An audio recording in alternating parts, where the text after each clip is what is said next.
बात 6वीं शताब्दी की है, जब थानेश्वर, जो कि हरियाणा में है, उस पर वर्धन वंश का शासन था और उसी वंश का एक प्रतापी शासक हुआ जिसका नाम था प्रभाकर वर्धन। प्रभाकर वर्धन सूर्य का उपासक था और इसी प्रभाकर वर्धन ने ही सर्वप्रथम भारत पर हुणों के आक्रमण को रोका था। प्रभाकर वर्धन के 2 बेटे थे।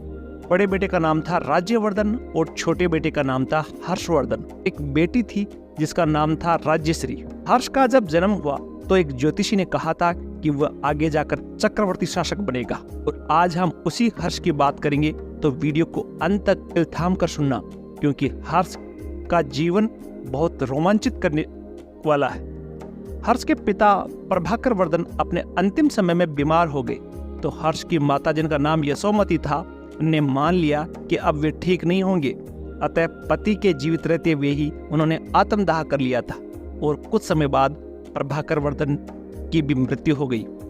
माता पिता की मृत्यु के बाद हर्ष, जो कि एक छोटा सा राजकुमार था, के जीवन में भयंकर घटनाएं प्रारंभ हो गई। पिता की मृत्यु के बाद थानेश्वर की गद्दी पर हर्ष का बड़ा भाई राज्यवर्धन बैठा।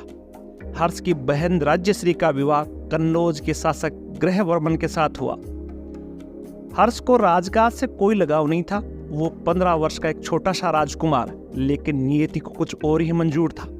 बंगाल का शासक संसाक और मालवा का शासक देवगुप्त ने मिलकर कन्नौज पर आक्रमण कर दिया और हर्ष की बहन राज्यश्री के पति ग्रहवर्मन की हत्या कर दी और राज्यश्री को बंदी बना लिया। जब यह समाचार राज्यवर्धन को मिला, जो कि हर्षवर्धन का बड़ा भाई था, तो उन्होंने अपने बहनोई की हत्या का बदला लेने के लिए एक बड़ी सेना लेकर कन्नौज गया, जहां राज्यवर्धन ने मालवा और बंगाल दोनों को परास्त कर दिया। लेकिन बंगाल के शासक संसाक ने धोखे से राज्यवर्धन की हत्या कर दी। अब 606 ईस्वी में थानेश्वर का शासक हर्ष बना। तब उसकी उम्र मात्र 16 वर्ष की थी। भाई की हत्या दुश्मनों ने पहले ही कर दी और बहन की कोई खोज खबर नहीं थी। अब संघर्षों से हर्ष को लड़ना था। हर्ष की बहन को संसाक ने कैद कर लिया था, लेकिन एक दिन वह मौका पाकर कैद से निकल गई। सबसे पहले हर्ष ने अपनी बहन को ढूंढने का प्रयास किया। राज्यश्री को एक व्यक्ति दिवाकर मित्र की सहायता से विंध्याचल के जंगलों में उस समय ढूंढा गया जब वह चिता पर बैठकर सती होने वाली थी। अपनी बहन को घर लेकर आया और अब हर्ष ने थानेश्वर की जगह कन्नौज को राजधानी बना लिया, क्योंकि उसकी बहन का कोई पुत्र पुत्री नहीं था। अब भारत हर्ष का रौद्र रूप देखने वाला था। हर्ष ने बंगाल के शासक संसाक व देवगुप्त को समाप्त कर अपने भाई और बहन का बदला लिया।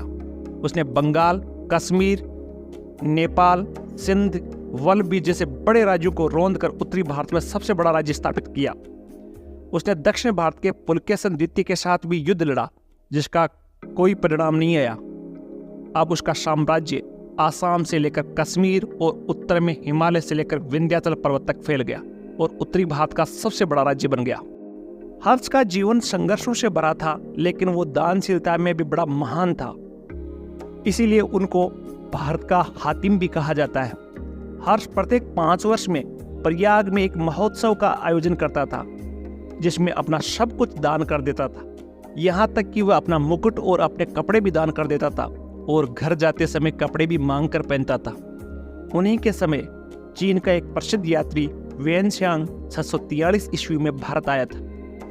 हर्ष ने स्वयं नागानंद, रत्नावली और प्रियदर्शिका जैसे नाटकों की रचना की, जो कि काफी प्रसिद्ध रहे।